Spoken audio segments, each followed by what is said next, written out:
paz, que a doce e divina paz do Mestre Jesus nos envolva nessa tarde de hoje, nos direcionando ao propósito de bem servir.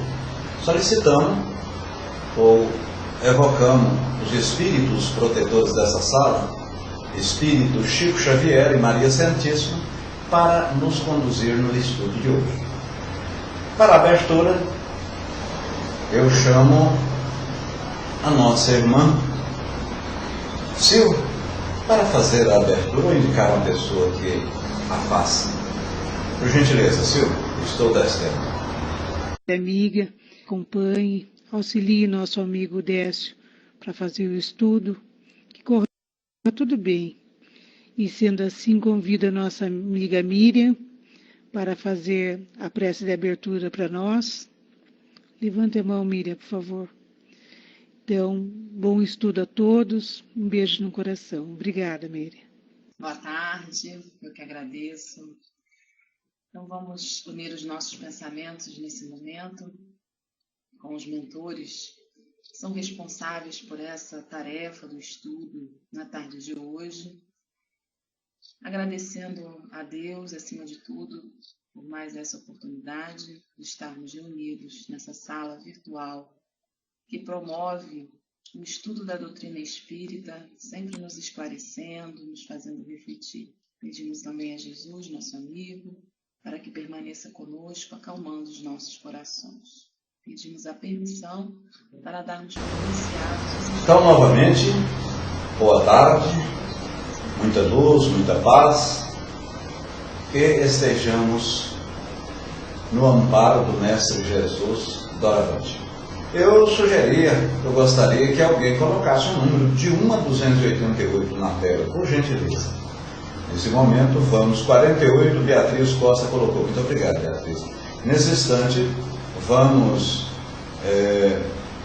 ler a mensagem 48, colocada por Beatriz, do livro Carlos César Pastorino, Minutos de Sabedoria.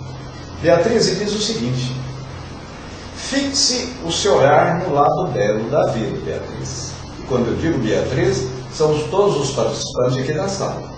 Há tanta coisa para ser contemplada e apreciada.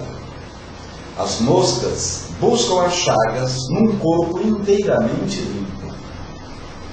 As abelhas buscam as flores mesmo no meio de um pântano. Seja como as abelhas.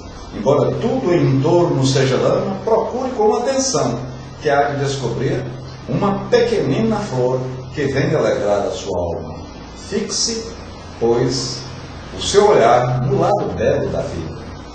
E, na verdade, meus irmãos, quando nós olhamos a vida como uma coisa bela, vendo as coisas positivas, o nosso pensamento plasma, materializa aquilo que nós queremos ver ou estamos pensando. Alguém já disse com propriedade: tu serás aquilo que pensas.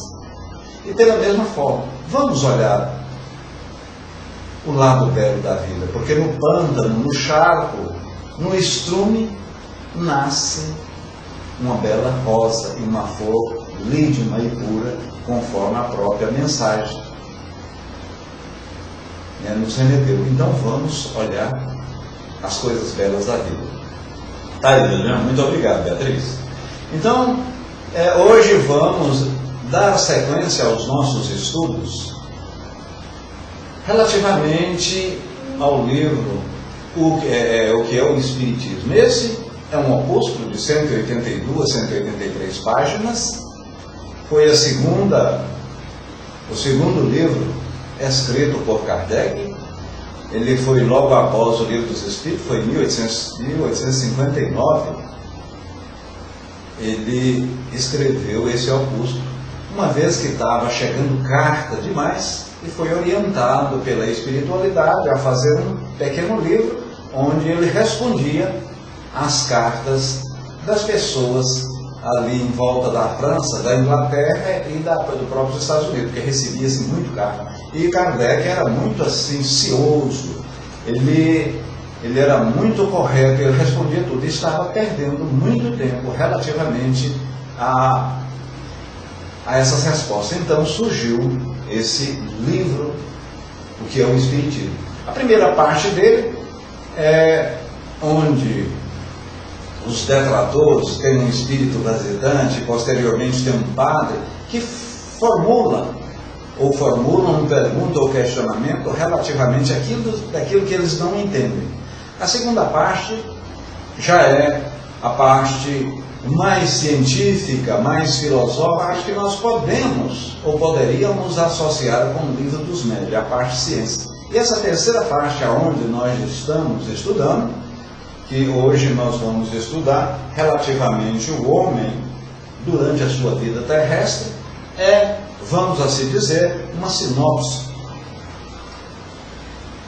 É uma sinopse do Livro dos Espíritos. É uma obra que o próprio Kardec sugeriu que nós olhássemos. Seja bem-vindo, Nando, Floripa e Fraterna, a sala falando de Espiritismo. Eu digo, a sala Luz no Caminho. Então, meus irmãos, está aí. O homem, durante a sua vida terrestre, e inicialmente, ele questiona quando, na verdade, o Espírito une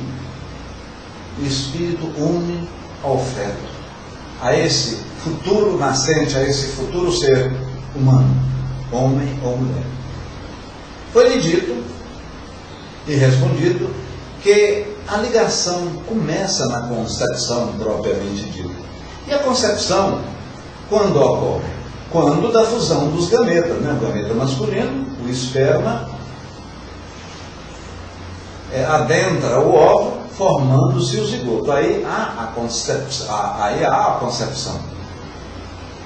Então, quando dessa fusão já existe a ligação do plano errático, daquele espírito que vai nascer do nascituro, ele já vincula-se, começa um estado de perturbação, vai gradualmente, vamos dizer, essa perturbação diminuindo até ele ter, não digo completamente sair da sombra, mas quando do nascimento essa vinculação se completa. E como? Kardec até perguntou, e como os espíritos que não estão na carne, eles sabem que aquele espírito do plano errático está vinculado àquele nascituro. Há um cordão fluídico, há um cordão de prata. Esse cordão, de uma forma inicial bastante tênue, vai fortificando até o próprio nascimento. E há, nas obras complementares de Chico Xavier, Muriel Líbio, seja bem-vindo à sala Espiritismo, Luz no Caminho. Então vai fortificando e se completa a reencarnação propriamente dita por volta dos 7 anos, período em que a criança já está com seus órgãos, sua parte orgânica mais delineada. Então, eu tenho olhado pouco para a tela, mas eu vou procurar olhar para a tela porque, na verdade, a nossa sala é interativa e a gente procura responder e interagir com a pessoa. Muito embora, como repito, e está sendo gravada a nossa sala, eu tenho olhado mais assim para a câmera. Muito bem. Maravilha, Beatriz. Qual é o estado intelectual da alma quando na criança? Então, perguntou a espiritualidade o estágio intelectual da alma na criança. É, naturalmente, um estado e um estágio extraordinário. Muito embora a espiritualidade nos responde, como a ciência também comprova, não pode manifestar ainda dado a parte sombra, a parte não formada dos seus órgãos. Costuma melhorar, sim, Beatriz, orienta isso aí. Então, à medida que a criança vai formando os seus órgãos, por consequência, essa perturbação espiritual, ela vai também acabando. E por que a necessidade dessa perturbação espiritual? A gente vai ver posteriormente, é para que se esqueça. Para que se esqueça o que efetivamente ocorreu em encarnação precedente, na vida anterior. Vida não, na existência.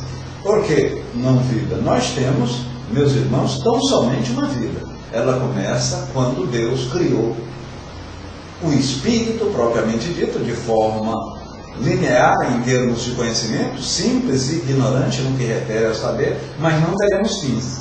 Então nós temos uma vida só. Temos, naturalmente, várias encarnações. Então temos várias existências diante de uma vida. É errado quando falar, na minha outra vida, será que eu vou ter outra vida? Então temos, repetindo.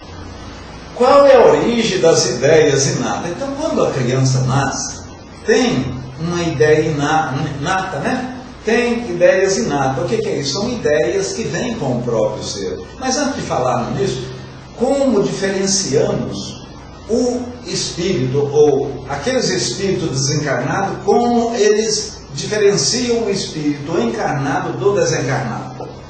Naturalmente, por aquele cordão de prata. Aquele cordão que falávamos.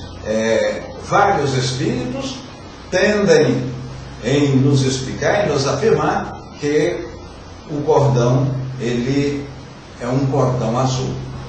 É um cordão fluídico azul. E o que significa, o que vem a ser essas ideias inatas? Muitas vezes a criança de tenra idade tem aquele insight, tem aquele pensamento, tem aquele direcionamento a fazer essa ou aquela coisa. Aí a própria espiritualidade respondeu a Kardec que está mais uma vez a prova, a comprovação de existência anterior. Veja bem, não vida anterior, mas existência anterior. Então, essas ideias inatas comprovam vida transata daquele ser, daquele espírito. Mercedes, cordão com que eu vi em minha folha de prata, quando desdobrei. Maravilha, um cordão é um cordão fluídico, né, Mercedes? É denominado cordão de prata, um cordão azulado. Isso é dado à evolutividade dos espíritos, à consequência. E Kardec, dando sequência, ele pergunta relativamente aos gênios. E o porquê gênios revela em classes intelectualmente não tão dotada de cultura. Em outras palavras, porque muitos gênios, espíritos de gênios, espíritos mais evoluídos, revelam em familiares, em classe não privilegiada culturalmente. Pela mesma forma, foi dito, os espíritos responderam que é dado o seu conhecimento, a soma de conhecimento relativo à existência transata, à existência passada. Porque duas crianças, pergunta Kardec, muitas vezes nascidas na mesma família, ou no caso de uma placenta univitelina, uma com tendências boas,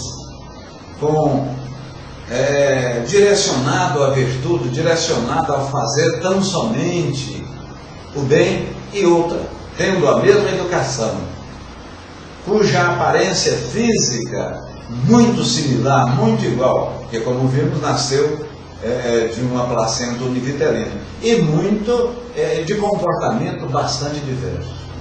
Foi, pela mesma forma, dito que, aí, mais uma vez, a nossa doutrina comprova, tem os gêmeos, né, Beatriz? A nossa doutrina comprova que, geneticamente, os filhos puxam, os gametas puxam caracteres físicos e orgânicos dos seus pais.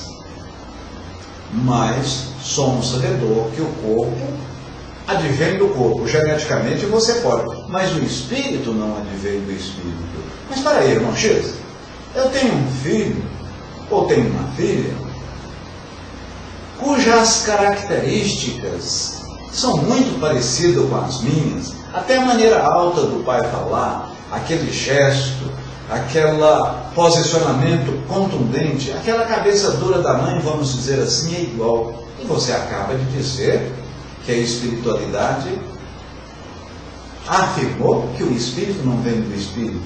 E essas características que aproximam muito tanto da personalidade do pai como da personalidade da mãe. Foi dito pela espiritualidade que nesse caso específico,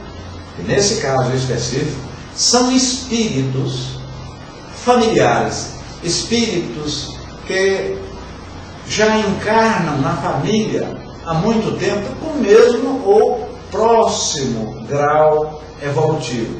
São espíritos similares. Por serem similares, os seus gestos, as suas ações, a sua personalidade assemelham. E aí é que está a doutrina relativamente ao clone, sobretudo humano.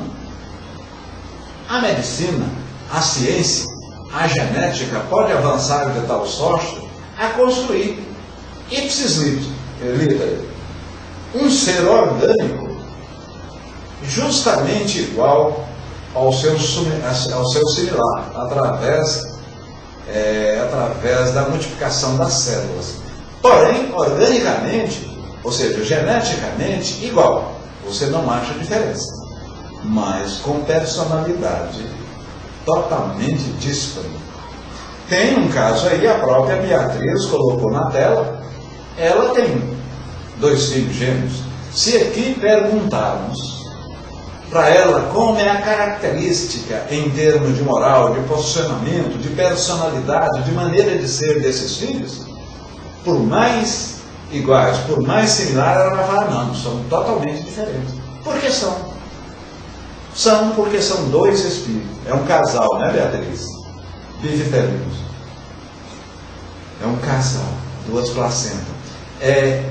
Mas gerado no mesmo corpo, que nasceu algumas horas de diferença, teve ou tem a mesma instrução, com certeza vão constituir 2 seres diferentes. Por quê? Porque dentro, íncito ali,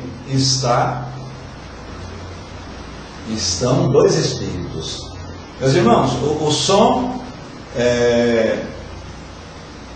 como está o som? Eu gostaria do retorno, porque eu vejo o som ok, né, Beatriz? Muito bom. Veja bem, Kardec pergunta ainda, por que o homem não tem lembranças das existências passadas? Aí é bom nós retornarmos na parte primeira desse livro, onde um dos detratores, que cognominou-se o visitante, e disse o seguinte: peraí, Kardec, você poderia deixar eu assistir 2 ou 3 sessões de estudo do Espiritismo? Por quê? E pelo conhecimento, ou pela inteligência, ou o grau cultural que eu gozo no momento, isso aí vai ser, de uma certa forma, suficiente para mim ter uma dimensão, o que é, na verdade, essa ciência denominada Espiritismo. Kardec disse, mas é muita pretensão sua, eu já tenho mais de 10 anos estudando essa doutrina e tenho ainda dúvidas, e tenho certeza que quando eu desencarnar, a mesma será estudada e os seus sectos, né, ou os seus admiradores darão sequência aos estudos e sempre vai haver dúvida. O cidadão querendo, com 2 ou 3 sessões, resolver a sua dúvida. E ele, uma das coisas, perguntou a Kardec, olha, você na condição de pai, se você educa o seu filho, e para educar muitas vezes você tem que repreender, tem que dizer, olha, não faça isso, não faça aquilo, e esse não é uma partícula negativa, mas por demais amorosa. Você pai, você mãe, nós educadores, eu também sou pai, devemos usar o não, porque o não, pelas letras que compõem este advérbio, N de negação, de negativo, o A de amor e o O de ordem. Você pode dizer um não, ou não faça isso, negativando. Você pode dizer um não com uma ordem para não fazer aquilo de uma forma assim mais contundente. E o O, né, que é uma ordem. Então, negação, amor e ordem. O não é importante. Diga sempre não ao seu filho, ao educado, né? Ou a pessoa que interrelaciona. Porque o não, dito de forma humilde, de forma fraterna, de forma pura, ele extraordinariamente faz bem na educação. E aí o rapaz disse o seguinte: olha, Cartério, para mim educar o filho, eu tenho que falar para ele: olha, você não fez isso, você fez isso dessa forma errada, você tem que fazer ali assim, desta ou daquela forma. Pela mesma razão, se nós não soubermos o que fomos no passado, como é que nós podemos corrigir no presente? Kardec falou e respondeu que, na verdade, é importante e sublime, é uma dádiva de Deus, é uma dádiva divina, que esquecemos o que fomos no passado. Porque se nós lembrarmos, isso vai impactar substancialmente e prejudicar a nossa evolução. E de que forma? Por exemplo, eu muitas vezes posso ter sido um péssimo filho, um péssimo pai, posso ter sido uma mãe ruim, uma mãe que não cumpriu a sua missão, etc.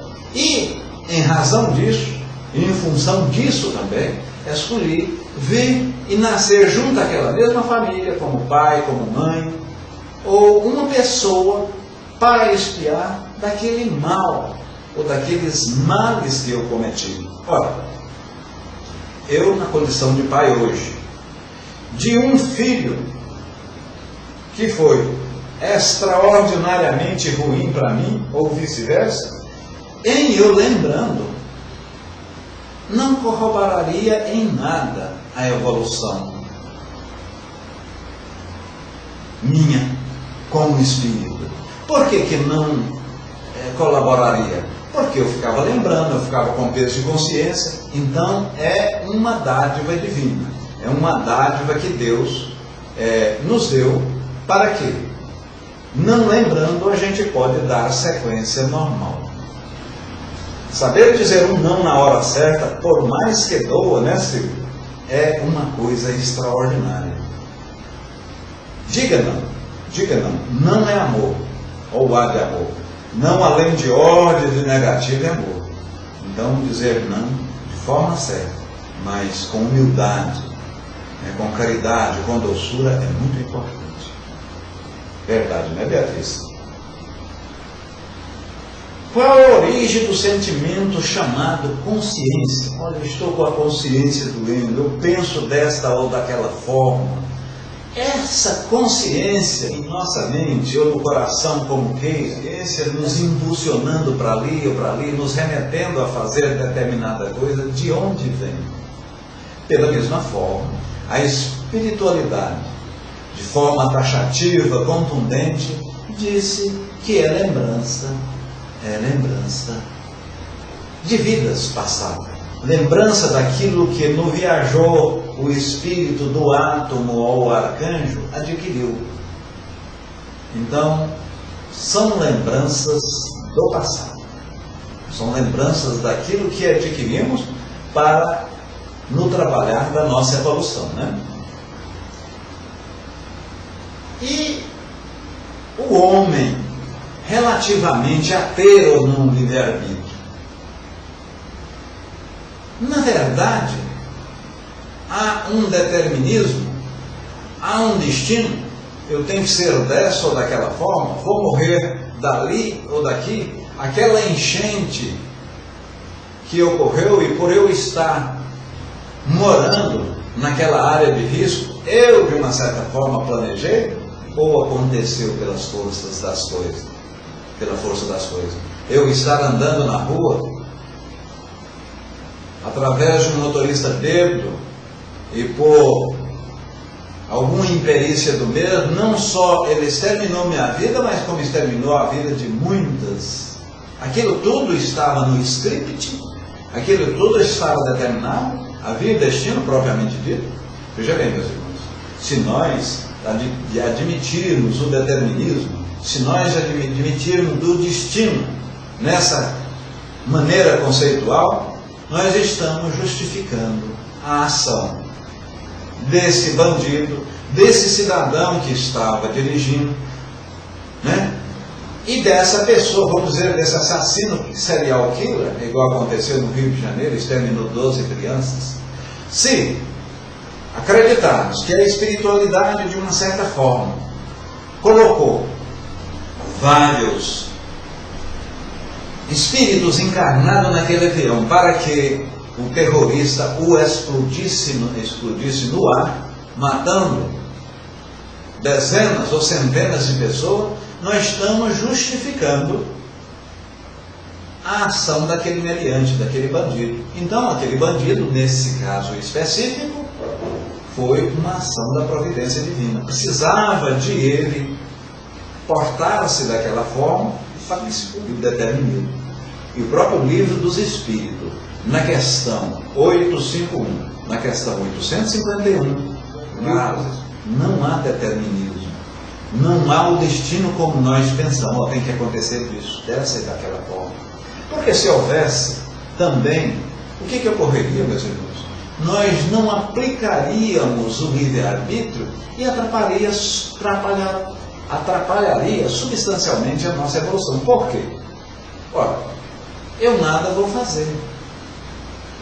Porque tudo vai acontecer, tudo está determinado. Lei francesa, laissez-faire, né? Vamos deixar do jeito que está para ver como vai acontecer de uma forma normal e sequencial, então eu vou deixar. Olha, eu vou cortar esse carro nessa curva aqui, porque se não é o meu dia de morrer, eu não vou morrer agora. Isso, quem preconiza é o próprio materialismo. O materialismo que acabou a vida física, e você não prestará conta diante de um Deus, não prestará, sendo esse malévolos ou sendo estes virtuosos, então acabou. Acabou. Agora, nós que acreditamos numa vida vindoura,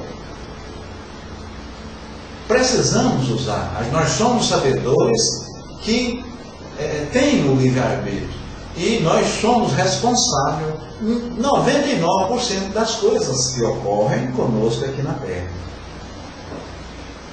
Caridade, Ricardo, amigo, seja bem-vindo. Paz e luz, meus irmãos.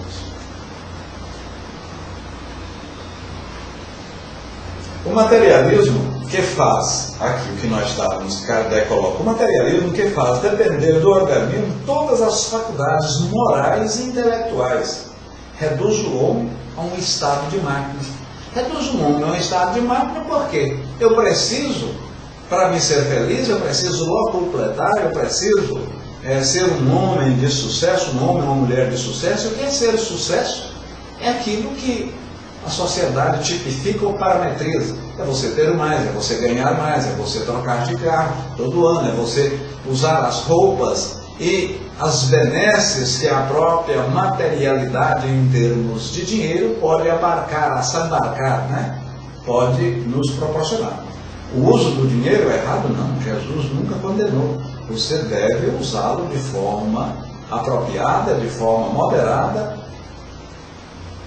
para o seu bem-estar e as pessoas que estão próximas a você. E já foi dito também no Livro dos Espíritos, relativamente à felicidade, que é a felicidade, muito embora Eclesiastes afirmar que não pertence a este mundo, mas os Espíritos, quando Kardec assim formulou se poderemos ser felizes aqui na Terra, disse sim. E dividiu-se a felicidade em dois campos, o campo material e o campo moral. No campo material, foi-nos dito que somos felizes, aprendemos a conviver, a viver tão somente como necessário. Se vivermos como necessário e esquecermos do supérfluo, somos felizes. E está aí, quantas e quantas pessoas de grandes posses financeiras não são felizes, justamente pelo esse excesso, né? Quando há o excesso, você já precisa administrá-lo, você precisa fazer isso, fazer aquilo, aplicar em tal tipo de ação, porque... e ter certos cuidados para que não perca, não tenha prejuízo financeiro. Então já começa a gerar algum desconforto. E dentro do campo moral, que é dentro do campo espiritual, dentro do espírito, você é feliz quando realmente sente-se o real dever cumprido. O que eu fiz foi correto? Se eu estivesse no local daquilo que eu fiz para outra pessoa, eu estaria satisfeito? É quando Jesus reduziu o decálogo em 2 leis, as quais acreditar em Deus sobre todas as coisas e fazer ao próximo o que você gostaria que fosse feito para você, é aí. Então, moralmente é nesse aspecto. Será que eu estou fazendo o que eu gostaria que fizesse comigo? Outra, como nós temos as leis divinas dentro de nós. Seja bem-vindo a Rua Estrela, Bete Rosado e Xande. Paz e luz, meus irmãos. Como nós temos as leis divinas dentro de nós, que são as leis naturais, e quando delas afastamos, somos infelizes. Somos infelizes. E, ao contrário, a felicidade é você estar constantemente apregoando, ou não indo ao encontro, né? Ou de encontro, tem que ir ao encontro, não de encontro, a essas leis que estão dentro de nós. A Xani disse boa tarde, boa tarde, boa tarde, Beto e Rua Estrela. Mary, 2708, seja bem-vindo à sala Luz do Caminho. E dando sequência aqui, meus irmãos, Kardec, dentro do livro, que é objeto de estudo, que é o Espiritismo, e nós estamos aqui estudando,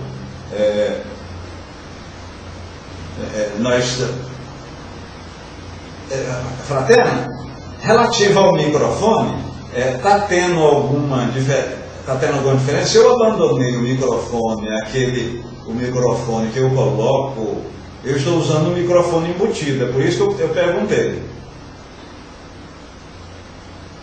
Se tiver a qualidade ruim, eu posso trocar.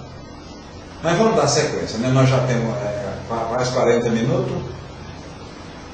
Ah, muito bem, né, Fraterno? Então tá bom, vamos dar sequência. Até porque o que é importante são esses espíritos encarnados que estão aqui, mas nós vamos, no segundo instante, colocar os nossos estudos via YouTube, e aonde tem uma frequência maior é lá. E não estou dizendo que lá é mais importante do que aqui, porque somos sabedores que a espiritualidade dos dois planos estão aqui agora. Não só dando a sustentação para nós, os espíritos, que estão numa condição de melhor evolutividade, como aqueles que não tiveram a oportunidade aqui, neste obra, de ter esses estudos como estão tendo atualmente. Então Kardec pergunta, por que uns nascem na indigência e outros na opulência? Por que não há pessoas que nascem, umas pessoas nascem cegas, outras nascem surdas, outras pessoas aceleradas, outras pessoas com problemas de sinapse nervosa, de toda...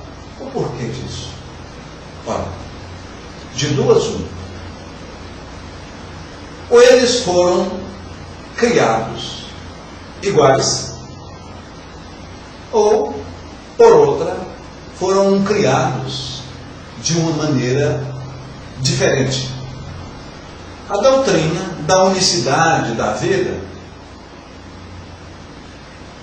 ou as outras doutrinas do cristianismo, advogam o princípio de que a alma, na condição de espírito, é criada quando do nascimento do corpo.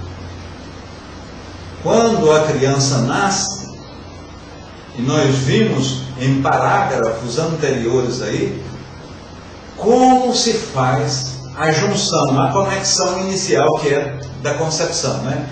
Vai havendo um estágio de perturbação espiritual, aonde essa perturbação termina aproximadamente lá pelos 7, 8 anos, conforme a evolução orgânica.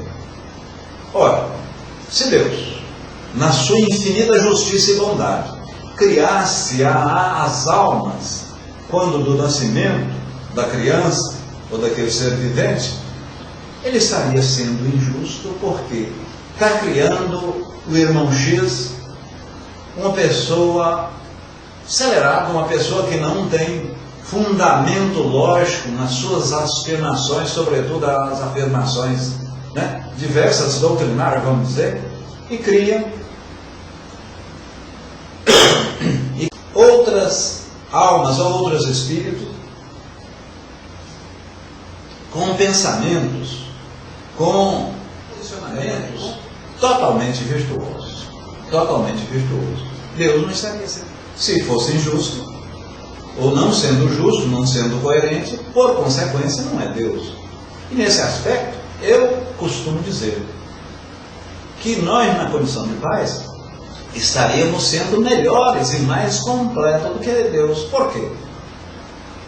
Porque quantas e quantas vezes nós damos uma segunda oportunidade ao nosso filho, quantas e quantas vezes nós pegamos na mão do filho e diz, é dessa, é daquela forma, não faça isso, você errou, mas não vai errar novamente. Gente, Jesus disse à adúltera, cadê, onde está os que te acusaram? Foram embora, mestre. Então vá, porque eu também não te acuso. Vá e não tornes mais pecar. No momento que o próprio Jesus Cristo nos deu esse exemplo, nós, na condição de pais, perdoamos, como que a gente vai acreditar nesta criação de alma de forma diferente? Como que nós podemos achar sensato a penalização ou as penas eternas impostas por um pequeno erro? Errei. Então, e na verdade, o Espiritismo advoga as penas futuras, advoga a multiplicidade de existência e advoga a evolução da alma ou do espírito encarnado. Porque só assim, de uma certa forma, explica essa divergência, explica essa multiplicidade de personalidades existentes, inclusive na mesma família. Filhos, pessoas, na mesma casa, tendo os mesmos estudos, tendo a mesma educação, porém com personalidade totalmente díspare, com personalidade totalmente divergente, com personalidade que parece pessoas estranhas vivendo em países diferentes. Mas nós vimos anteriormente nos parágrafos, e isso ocorre por quê? Pela evolutividade do espírito. Aquele que tem propensão ao mal, ou aquele que está direcionado ao bem na condição de espírito, é dado aquilo que adquiriu em vidas transatas, em existências outras. Então, meus irmãos, é uma sequência. Deus não é injusto. Deus, se criasse uma pessoa que sofreu desde o nascimento as vicissitudes da vida, morando em lugar sem condição nenhuma, em albergues, morando de favor, morando em favelas, morando em situação que nem o mínimo necessário tem, e criando outra alma. A morar no Palácio de Buckingham, ou aqui mesmo, Buckingham, né? Nem sei como é que pronuncia, ou aqui mesmo, tendo esta primazia, tendo esse deleite de interrelacionar, como estamos interrelacionando aqui através da informática, então esse Deus estava sendo injusto. Injusto por quê? Criava uma alma destinada a ser um ser acelerado e sem qualquer racionalidade, e outra já voltada aos pendores, voltado às boas coisas da vida.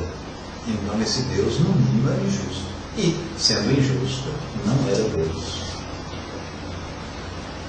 De onde vêm os pressentimentos? Para finalizar, de onde vêm os pressentimentos? Pela mesma forma, a espiritualidade ela disse que esses pressentimentos são também decorrentes de vidas passadas, são decorrentes dessas existências. Vida não, meus irmãos, existência passada, daquilo que aquinhoamos, daquilo que angariamos. Então, se hoje eu sou uma pessoa pobre de espírito, e não digo essa pobreza em termos de humildade, materialmente falando, e pobre de espírito, dentro da matéria, não tendo muitas vezes o simples e o necessário para que eu tenha uma vida condigna, foi de uma certa forma, muitas vezes eu escolhi, eu planejei isso. Mas pode ocorrer também em função de adoção de alguns comportamentos que me impeliu a isso. Então você está na família certa, você está no momento certo, você está interagindo com as pessoas certas. Me lembro uma pequena história que provavelmente muitos já ouviram falar. Esses dias eu estava no centro e falei essa história. É uma história de um homem plantando batata. E esse homem plantando batata estava num campo, a carpir, a furar, com enxadão, com enxada ou com a picareta. O certo é que carpia e furava o buraco e colocava as batatas. E olhava para o sol castigante, muito forte, causticante. E pensava, será que vai chover? E se esse sol... E ele... Interessante, eu faço aqui, estou passando pela mesma forma, como poderão ver a posteriori. E olhava, oh meu Deus, essa batata não vai nascer. Se essa batata não nascer, eu não colherei. Se eu não a colher, eu não posso ir na feira. Se eu não for na feira vendê-la, eu não tenho o produto dessas férias, eu não tenho o pecúlio, o vil metal para eu poder comprar o necessário para a minha família. E ele passava a mão na fronte e olhando à direita, viu um motorista num ônibus grande, um ônibus de luxo. O motorista no ar-condicionado falou, vida boa daquele motorista. Aquele motorista está ali no asfalto, viajando de uma cidade para outra. Aquilo que é vida boa, eu plantando batatas aqui, nesse sol causticante. E o motorista, pela mesma forma, pensando na família, que tinha saído, tinha tomado uma bronca, pensando, olha, ontem furou o pneu, e se furar o pneu aqui, eu que tenho que trocar, não tem ajuda, eu sou o motorista, eu sou o cobrador, eu tenho que interrelacionar com essas pessoas que sobem e que entram. Isso não é vida. Isso não é vida. E ele olhando assim, viu um carro, seja bem-vindo, Brasimel, um carro de um grande executivo. Assim ele pensava, a vida boa desse executivo dirigindo esse carro, vai de um lado para outro, vende, naturalmente tem comissões. Se ele produzir, ele ganha o fruto dessa comissão. Não é igual eu que tenho um salário, eu posso, muitas vezes nem às horas extras eu recebo. Vida boa desse executivo. O executivo num carro extremamente confortável, teto solar, e ele não estava nem com o ar-condicionado ligado, olhando, viu um piloto, viu um avião, e ele falou o seguinte, gente, vida boa é deste piloto de avião. Porque esse piloto de avião vai de um país para o outro, conhece vários continentes, relaciona-se com aeromoças muito bem, né, vestidas, muito bem pintadas, e aeromoças altamente cultas. Fala-se várias línguas, isso que é vida. Ele, lá pensando, e o próprio piloto diz: gente, já tem muito tempo que eu não vejo, eu saio de um país, não, nem qual a língua eu falo, tudo aqui, eu pego uma tripulação aqui, a outra eu já não conheço, fico 2, 3 dias na cidade, eu volto, já tem bastante dia que eu não vou na minha cidade. E olhando para baixo, vi um senhor lá embaixo plantando batata, e disse o seguinte: vida boa é daquela pessoa, aquele camponês que plantando, trabalhando de sol a sol, difícil sim, mas no final do dia ele vai para sua casa, beija a sua esposa, enternece-a com a mesma e relaciona-se com seus filhos, com os familiares. Vida boa é aquilo ali. Então veja bem, meus irmãos, que nós sempre não estamos satisfeitos com as nossas vidas. Nós achamos que a vida do vizinho, que a vida do parente, que a vida de outrem é uma vida melhor. Mas a vida boa é aquela vida que temos. Então, o fato de sofrermos, isso traz necessariamente, quando sofremos, ou temos, sabemos sofrer, soframos com humildade. Muita luz, muita paz.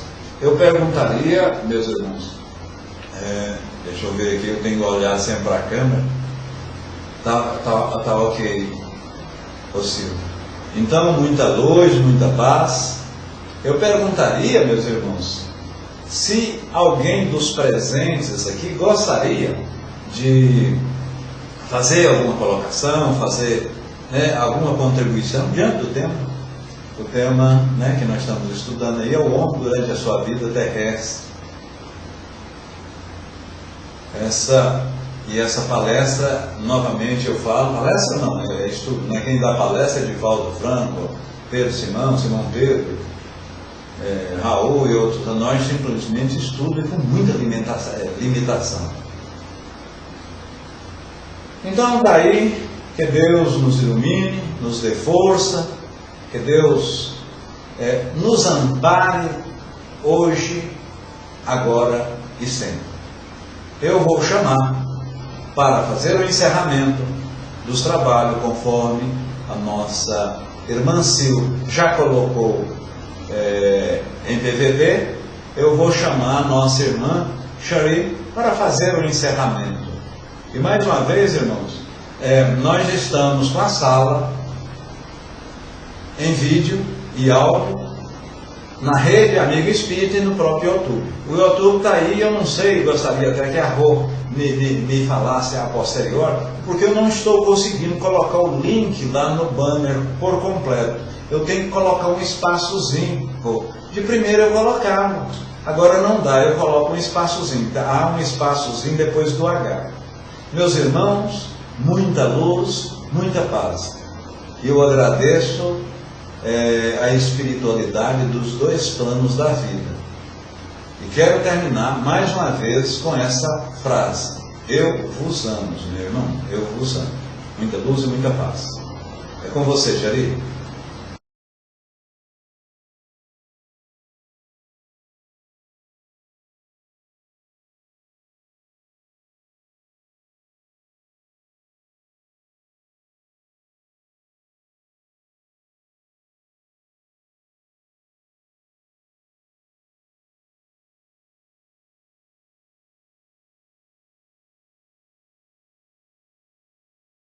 Olá, boa tarde. Boa tarde a todos. Eu cheguei atrasada, irmão X, né? Há muito tempo não estou podendo estar aqui à tarde, nas salas da tarde, né? Mas é sempre muito bom e nós sempre agradecemos, né, ao nosso querido Mestre Jesus e à espiritualidade amiga que sempre se faz presente quando nos reunimos. E assim vamos dizer, né, Senhor, fazei-nos em vossa paz. Onde houver ódio, que levemos o amor. Onde houver ofensa, que levemos o perdão. Onde houver discórdia, que levemos a união. E onde houver a dúvida, que levemos a fé. Onde houver o erro, que levemos a verdade. E onde houver o desespero, que levemos a esperança. Onde houver a tristeza, a alegria, a luz. Mestre, fazei que possamos mais consolar que ser consolados, compreender que sermos compreendidos e amar que sermos amados, porque é dando que se recebe e é perdoando que se é perdoado.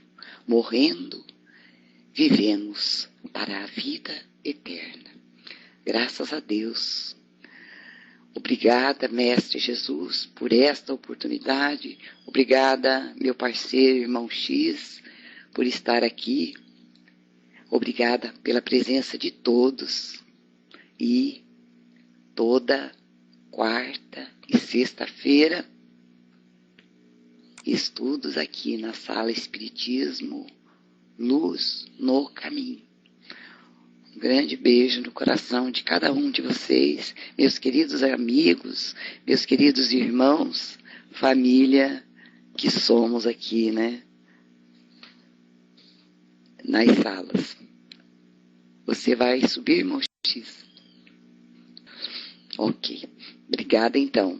Até quarta-feira, né, irmão X? Eu não tenho nada pra dizer.